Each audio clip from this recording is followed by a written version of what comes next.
Hi, എൻ്റെ പേര് Google. ഈ ചാനൽ വഴി ഞാൻ സ്റ്റാർട്ടപ്പ് ബിൽഡ് ചെയ്യാൻ ശ്രമിച്ചുകൊണ്ടിരിക്കുന്നത്. പക്ഷേ ഇപ്പോൾ എനിക്കുള്ളൊരു ചോദ്യമാണ്, നിങ്ങളൊക്കെ നിങ്ങളുടെ ലൈഫിൽ എന്തെങ്കിലും സാധനം കട്ടെടുത്തിട്ടുണ്ടോ?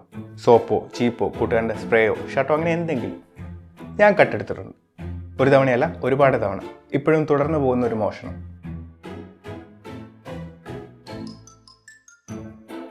നിങ്ങൾ ഈ ഫോട്ടോയിൽ കണ്ടുകൊണ്ടിരിക്കുന്ന വളരെ ചെറിയ പ്രായത്തിലെ എന്നെയാണ്. ഈ ഫോട്ടോയിൽ എനിക്ക് എത്ര വയസ്സാണോ അതേ പ്രായമാണ് എൻ്റെ നെഫ്യൂ അപ്പൂന് ഇപ്പോൾ. ഞങ്ങൾ തമ്മിൽ 21 വയസ്സിൻ്റെ വ്യത്യാസം ഉണ്ടെങ്കിലും ഞങ്ങൾ വളർന്ന ഏറെക്കുറെ ഒരേ ഹൗസ് ഹോൾഡിലാണ്. ഞാനും അവനും വളർന്നത് എൻ്റെ പേരൻസിൻ്റെ പ്രസൻസിലാണ്, അതായത് അവൻ്റെ ഗ്രാൻഡ് പേരൻസിൻ്റെ പ്രസൻസിൽ. പക്ഷേ സ്കിൽ സെറ്റ്സിൻ്റെ കാര്യം വരുമ്പം ഞങ്ങൾ തമ്മിൽ ഒരുപാട് ഡിഫറൻസ് ഉണ്ട്. അവൻ ഈ പ്രായത്തിലുള്ള പല സ്കിൽസും എനിക്ക് അവൻ്റെ പ്രായത്തിലും ഇല്ല, ചിലതൊന്നും ഇപ്പോഴും ഇല്ല. എനിക്കറിയാം, അപ്പൂൻ്റെ നെഫ്യൂ ആയതുകൊണ്ട് തന്നെ അവനൊരു വണ്ടർ കിഡായിട്ട് കാണാനുള്ള ബയസ് എനിക്ക് എപ്പോഴും ഉണ്ടാവും.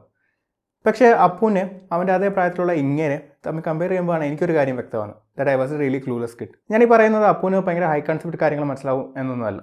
സിംപ്ലസ്റ്റ് തിങ്സ്, അതായത് അവൻ കാണുന്ന കാർട്ടൂണുകൾ, അതിലെ ക്യാരക്ടേഴ്സ്, അതിൻ്റെ സ്റ്റോറി ലൈൻ, ഇതൊക്കെ അവന് വളരെ വ്യക്തമാണ്.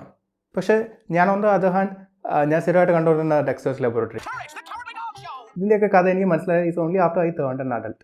അവൻ്റെ ഫേവറേറ്റ് കാർട്ടൂൺ ഹിന്ദിയിലാണ് അവൈലബിൾ. അത് കണ്ട് അവന് കുറച്ച് ഹിന്ദി മനസ്സിലാക്കാനും പറയാനൊക്കെ പറ്റും. എൻ്റെ ഓർമ്മയിൽ ഞാൻ അവസാനം ഹിന്ദി പറയാൻ ശ്രമിച്ചപ്പം ഐ ഓൾമോസ്റ്റ് ഗോട്ട് സ്ലാപ്ഡ്. പക്ഷേ എന്നെ ഏറ്റവും കൂടുതൽ ഇൻട്രസ്റ്റ് ചെയ്യിപ്പിക്കുന്ന അവൻ്റെ കുറേ ആക്ഷൻ ഫിഗേഴ്സും ടോയ്സും ഒക്കെ ഉണ്ട്. അതൊക്കെ വെച്ചിട്ട് അവൻ എന്നും ഇരുന്നിട്ട് ഒരു വേൾഡ് ബിൽഡ് ചെയ്യും, എന്നിട്ട് അതിനെപ്പറ്റി എന്തെങ്കിലുമൊക്കെ സ്റ്റോറി നറേറ്റ് ചെയ്യും. കേൾക്കുമ്പോൾ ഭയങ്കര ഒറിജിനലായിട്ട് തോന്നും. ആൻഡ് ഒറിജിനാലിറ്റി, എനിക്ക് ഏറ്റവും കൂടുതൽ അസൂയ തോന്നുന്ന ആളുകൾ എന്തെങ്കിലും സ്വന്തമായിട്ട് ഒറിജിനലായിട്ട് ക്രിയേറ്റ് ചെയ്യുന്നവരോ അല്ലെങ്കിൽ ഒറിജിനൽ തോന്നിക്കുന്ന സാധനങ്ങൾ ക്രിയേറ്റ് ചെയ്യുന്ന ആളുകളാണ്. എന്താണെന്ന് വെച്ചാൽ I can create anything original. അതുകൊണ്ട് തന്നെ എന്തെങ്കിലുമൊക്കെ സ്വന്തമായിട്ട് ക്രിയേറ്റ് ചെയ്യേണ്ടി വരുമ്പോഴാണ് ഞാൻ ഈ വീഡിയോയുടെ ആദ്യം പറഞ്ഞ കൂട്ടുള്ള മോഷണം ഏറ്റവും കൂടുതൽ നടത്താറുള്ളത്. ഞാനീ പറയുന്നത് ഭയങ്കര വലിയ വലിയ സംഭവങ്ങളായ സ്ക്രിപ്റ്റ് റൈറ്റിങ്ങോ പോയംസോ അല്ലെങ്കിൽ സ്റ്റോറീസോ എഴുതുന്ന കാര്യങ്ങളൊന്നുമല്ല. ഒരു ബേസിക് സ്കൂൾ കോളേജ് അസൈൻമെൻറ്റ് തൊട്ട് എന്തിനൊരു ഇമെയിൽ വരെ ഞാൻ എവിടുന്നേലൊക്കെ നോക്കിയാണ് എഴുതിക്കൊണ്ടിരുന്നത്. അതുപോലെ തന്നെ ഒരു യൂട്യൂബ് ചാനൽ വഴി ഒരു സ്റ്റാർട്ടപ്പ് ബിൽഡ് ചെയ്യാൻ ശ്രമിക്കുക എന്ന് പറഞ്ഞാൽ അത്ര പുതിയ കാര്യമൊന്നുമല്ല. അത് ഞാൻ പല സ്ഥലങ്ങളിൽ നിന്നായിട്ട് ഇൻസ്പയർ ആയും കോപ്പി അടിച്ചും കട്ടെടുത്തായിട്ടുള്ള ഒരു ഐഡിയ ആണ്. സോ ഇന്നത്തെ എപ്പിസോഡിൽ നമ്മൾ സംസാരിക്കാൻ പോകുന്നത് ഒരു യൂട്യൂബ് ചാനൽ വഴി ബിൽഡ് ഇൻ പബ്ലിക് മോളിൽ ഒരു സ്റ്റാർട്ടപ്പ് ബിൽഡ് ചെയ്യാന്നുള്ള ഒരു ഐഡിയയിലേക്ക് ഞാൻ എങ്ങനെ എത്തിപ്പെട്ടെന്നും അതിന് എന്നെ എന്തൊക്കെ ഇൻസ്പയർ ചെയ്തെന്നും ഞാൻ ആരെയൊക്കെ കോപ്പി അടിച്ചു എന്നൊക്കെയുള്ള കാര്യങ്ങളാണ്. ഒരു ഓർഡറിൽ തന്നെ നമുക്കത് പറഞ്ഞു പോകാം. കുറച്ച് കാലം മുമ്പ് ഞാൻ ഭയങ്കര വിഷമത്തിലായിരുന്നു. സ്വന്തമായിട്ട് എന്തെങ്കിലും ബിൽഡ് ചെയ്യണം അല്ലെങ്കിൽ ഒരു സ്റ്റാർട്ടപ്പ് ഫൗണ്ടർ ആക്കണം എന്നൊക്കെയുള്ള ആഗ്രഹം കുറേ കാലമായിട്ട് നടക്കുന്നില്ല. അതൊക്കെ ഓർത്ത് ഭയങ്കര വിഷമം. പൊതുവേ എന്തെങ്കിലുമൊക്കെ വിഷമം വരുമ്പോൾ ഞാൻ ചെയ്യാമെന്ന് വെച്ചാൽ ഹിന്ദി റാപ്പ് മ്യൂസിക് ഇരുന്ന് കേൾക്കും. അതെനിക്ക് ചെറിയ ആശ്വാസവും കാര്യങ്ങളൊക്കെ തരും. ആൻഡ് എൻ്റെ ഫേവറേറ്റ് റാപ്പർ റഫ്താറാണ്. ഒരു ദിവസം ഞാൻ വെറുതെ ഇങ്ങനെ ഇൻസ്റ്റാഗ്രാം ഫീഡ് സ്ക്രോൾ ചെയ്ത് പോയിക്കൊണ്ടിരിക്കുകയാണ്. അപ്പം റഫ്താറിൻ്റെ ഒരു ലൈവ് കാണും. നിങ്ങൾ ഇന്ത്യൻ ഹിപ്പ് ഹോപ്പ് സീനെ പറ്റി അപ്ഡേറ്റഡ് ആണെങ്കിൽ നിങ്ങൾക്കൊരു കാര്യം അറിയാം, റഫ്താറിൻ്റെ ഒരു ലൈവോ ഇൻ്റർവ്യൂവോ നിങ്ങൾ ഒരിക്കലും മിസ്സാക്കാൻ പോകുന്നില്ല. അതുകൊണ്ട് തന്നെ പെട്ടെന്ന് ഞാൻ ലൈവ് ഓപ്പൺ ആക്കുന്നു. ഞാനത് ഓപ്പൺ ആക്കിയപ്പം ആരോ പുള്ളിയോട് കമൻസിൽ മ്യൂസിക് പ്രൊഡക്ഷൻ എങ്ങനെ പഠിക്കാമെന്ന് ചോദിച്ചു. അതിന് ഉത്തരമായിട്ട് പുള്ളി എങ്ങനെ മ്യൂസിക് പ്രൊഡക്ഷൻ പഠിച്ചെന്നും ആളുകൾക്ക് എങ്ങനെ അത് പഠിക്കാമെന്നും പുള്ളി പറഞ്ഞുകൊണ്ടിരിക്കുകയാണ്. അതിനൊടുവിൽ പുള്ളി പറഞ്ഞു, रास्ते खोजने पड़ेंगे ब्रो, नहीं है तो खोदने पड़ेंगे. നിങ്ങൾക്ക് എന്തെങ്കിലും ചെയ്യണമെങ്കിൽ നിങ്ങൾ അതിനുള്ള വഴി കണ്ടെത്തണം. വഴി കണ്ടു കിട്ടിയില്ലെങ്കിൽ ആ വഴി നിങ്ങൾ വെട്ടി ഉണ്ടാക്കണം. ഇത് കേട്ടപ്പം ഐ വാസ് ലൈക്ക്. പക്ഷേ അപ്പോഴാണ് അടുത്ത ചോദ്യം, എങ്ങനെ?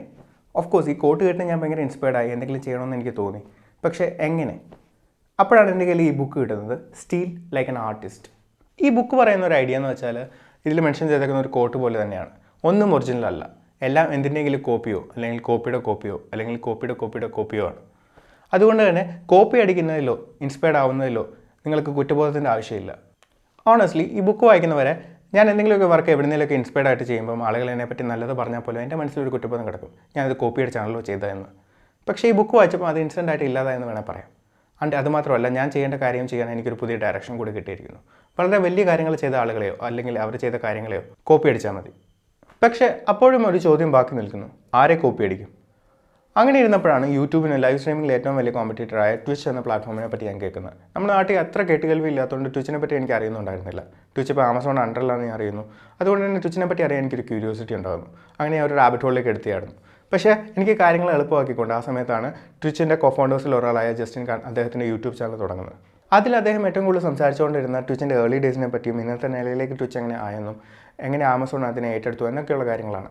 ആൻഡ് ഈ കഥ എന്ന് പറയുന്നത് വളരെ എപ്പിക്കാണ്. ഒരു സിനിമയോ സീരീസോ അല്ലെങ്കിൽ ഒരു ഡോക്യുമെൻ്ററി ആകേണ്ട അത്ര എപ്പിക്കാണ്. അതിനെ ഒരു ചുരുങ്ങിയ വാക്കുകളിൽ പറയാമെന്ന് പറഞ്ഞാൽ ഇച്ചിരി ബുദ്ധിമുട്ടുള്ള കാര്യമാണ്. എങ്കിലും ഞാൻ ശ്രമിക്കാം. പരാജയപ്പെട്ട തൻ്റെ ആദ്യ സ്റ്റാർട്ടപ്പിന് ശേഷം ഇനി എന്ത് എന്നുള്ള ചോദ്യത്തിന് എന്തുകൊണ്ട് തൻ്റെ ലൈഫ് 24/7 സ്ട്രീം ചെയ്യുന്ന ഒരു പ്ലാറ്റ്ഫോം തുടങ്ങിക്കൂടാ എന്ന് ജസ്റ്റിന് തോന്നുന്നു. ഒപ്പം സുഹൃത്തുക്കളായ മൈക്കിളും എമറ്റും കൈലും കൂടെ കൂടുന്നു. തൊപ്പിയെ പോലെ ഒരുപാട് ഇൻ റിയൽ ലൈഫ് സ്ട്രീമേഴ്സും സ്ട്രീമിംഗ് പ്ലാറ്റ്ഫോംസും ഉള്ള ഈ കാലത്ത് ഇത് അത്ര വലിയ അത്ഭുതമായിട്ട് തോന്നുന്നില്ലെങ്കിലും ഇവർ ഈ ഐഡിയ പറ്റി ചിന്തിക്കുന്നത് 2006 മനസ്സിലാക്കണം. ഒരുപാട് എതിർപ്പുകൾ കേൾക്കുന്നുണ്ടെങ്കിലും ഈ ഐഡിയ ആയിട്ട് മുന്നോട്ട് പോകാൻ ഈ സുഹൃത്തുക്കൾ തീരുമാനിക്കുന്നു. അവരതിന് justin.tv എന്ന് പേരിടുന്നു. കണ്ടിരിക്കത്തക്ക അത്ര ഇൻട്രസ്റ്റിംഗ് ആയിട്ടുള്ള ലൈഫ് ആയിരുന്നില്ല ഈ 4 സുഹൃത്തുക്കളുടെ. അതുകൊണ്ട് തന്നെ വ്യൂവർഷിപ്പ് ഒന്നും കാര്യമായിട്ട് കൂടുന്നില്ല.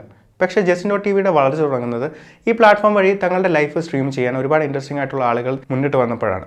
അവർക്ക് വേണ്ടി പുതിയ ചാനലുകൾ തുടങ്ങാൻ justin.tv തയ്യാറാവുന്നു. അവിടെ മുതൽ വളരെ വലിയ രീതിയിൽ justin.tv വളരുന്നു. പക്ഷേ ഫ്യൂച്ചറിനെ പറ്റി ചിന്തിക്കേണ്ടതുണ്ട്. ആ സമയത്താണ് ഗെയിമിങ്ങിൽ ആളുകളുടെ ഇൻട്രസ്റ്റ് കൂടിക്കൂടി വരുന്നത് ഇവരെ ശ്രദ്ധിക്കുന്നത്. എന്തുകൊണ്ട് ഗെയിമിങ്ങിന് വേണ്ടി ട്വിച്ച് എന്ന പേരിൽ മറ്റൊരു പ്ലാറ്റ്ഫോം തുടങ്ങിക്കൂടാ എന്ന് അവർ ചിന്തിക്കുന്നു. ട്വിച്ച് ഒരു ഇൻസ്റ്റൻറ്റ് ഹിറ്റാണെന്ന് വേണേൽ പറയാം. വളരെ വലിയൊരു യൂസർ ബേസ് ട്വിച്ചിനുണ്ടാകും. 4 co-foundersന്റെ ശ്രദ്ധ മുഴുവൻ വേണ്ട രീതിയിലേക്ക് ട്വിച്ച് വളരുന്നു. അതുകൊണ്ട് തന്നെ justin.tv അവസാനിപ്പിച്ച് മുഴുവൻ ശ്രദ്ധയും അവർ ട്വിച്ചിലേക്ക് കൊടുക്കുന്നു. അതിനുശേഷം ഗൂഗിൾ അവരെ അക്വയർ ചെയ്യാൻ ശ്രമിക്കുന്നുണ്ടെങ്കിലും ആ ഡീൽ നടക്കാതെ പോകുന്നു. പക്ഷേ ആ സമയത്താണ് ആമസോൺ ഗെയിം സ്ട്രീമിംഗിലേക്ക് കടക്കാൻ തീരുമാനിക്കുന്നത്. അതുകൊണ്ട് തന്നെ ട്വിച്ചിനെ ഏറ്റെടുക്കാൻ അവർ തയ്യാറാവുന്നു. ഓൾമോസ്റ്റ് $1 ബില്യൺ ട്വിച്ചിനെ ആമസോൺ ഏറ്റെടുക്കുന്നു. ട്വിച്ചിൻ്റെ ഈ സ്റ്റോറിയിൽ എന്നെ ഏറ്റവും ഇൻട്രസ്റ്റ് ചെയ്യിപ്പിച്ച കാര്യം തുടക്കത്തിൽ ഒരു ഓൺലൈൻ റിയാലിറ്റി TV എണ്ണോണം തുടങ്ങിയ കാര്യം പിന്നീട് യൂസേഴ്സിൻ്റെ റിക്വസ്റ്റ് പ്രകാരം അവർക്ക് വേണ്ടി ചാനൽസ് ബിൽഡ് ചെയ്യാനും അവിടുന്ന് പല ഫീഡ്ബാക്സ് എടുത്ത് പല ഫീച്ചേഴ്സ് ബിൽഡ് ചെയ്യാനും ട്വിച്ചിൻ്റെ ഏർലിയർ ഫോം ആയിരുന്ന justin.tv ആയിരുന്നപ്പോൾ തന്നെ ഈ ഫൗണ്ടേഴ്സ് തയ്യാറായി. ഇവർ ഈ ചെയ്ത കാര്യത്തിന് ഇന്നത്തെ സ്റ്റാർട്ടപ്പ് വേൾഡിൽ പറയുന്ന ബിൽഡ് ഇൻ പബ്ലിക് മോഡലുമായി എനിക്ക് ഒരുപാട് സാമ്യം തോന്നി. അപ്പോൾ ഞാൻ ആലോചിക്കുന്നു എന്തുകൊണ്ട് എനിക്ക് ബിൽഡ് ചെയ്യേണ്ട കാര്യം ഇങ്ങനെ ഒരു ബിൽഡ് ഇൻ പബ്ലിക് മോഡലിൽ ചെയ്യാൻ ശ്രമിച്ചുകൂടാ. ഓഫ് കോഴ്സ് ഈ പറഞ്ഞ ആളുകളുടെ ഒന്നും സ്കിൽ സെറ്റ്സോ നെറ്റ്വർക്കോ അവരുടെ ഒന്നും പഠിച്ച ഇൻസ്റ്റിറ്റ്യൂഷൻസിൻ്റെ ബ്രാൻഡ് നെയിംസോ എനിക്കില്ല.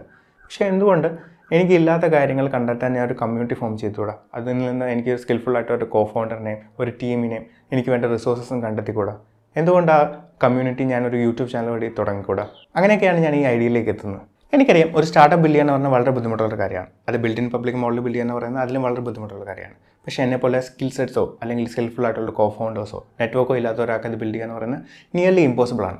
പക്ഷേ നിങ്ങൾക്ക് എന്നെ സഹായിക്കാൻ പറ്റും. നിങ്ങളുടെ ഒരു ലൈക്കോ ഷെയറോ സബ്സ്ക്രൈബോ എൻ്റെ ഈ ജേർണി കണ്ടിന്യൂ ചെയ്ത് പോകാനുള്ള എൻ്റെ കൺവിഷൻ കൂട്ടുകയും ഇവിടെ ഒരു കമ്മ്യൂണിറ്റി ഫോം ചെയ്യാനുള്ള ബേബി സ്റ്റെപ്പായി മാറുകയും ചെയ്യും. ഇനി അങ്ങോട്ട് സ്റ്റാർട്ടപ്പ് ബ്ലോഗുകൾ മാത്രമല്ല, സ്റ്റാർട്ടപ്പ് വേൾഡിൽ നിന്നുള്ള വളരെ ഇൻട്രസ്റ്റിംഗ് ആയിട്ടുള്ള തിയറികൾ, സ്റ്റോറികൾ ഇതെല്ലാം വളരെ ചുരുങ്ങിയ വാക്കുകളിൽ നിങ്ങൾക്ക് പറഞ്ഞു തരുന്ന എക്സ്പ്ലനേഷൻ വീഡിയോസും ഈ ചാനലുണ്ടാവും. അതുകൊണ്ട് നിങ്ങളുടെ ഒരു സബ്സ്ക്രിപ്ഷൻ ഒരു വേസ്റ്റ് ഓഫ് ടൈം ആവില്ലെന്ന് ഉറപ്പ് എനിക്കുണ്ട്. So please do subscribe.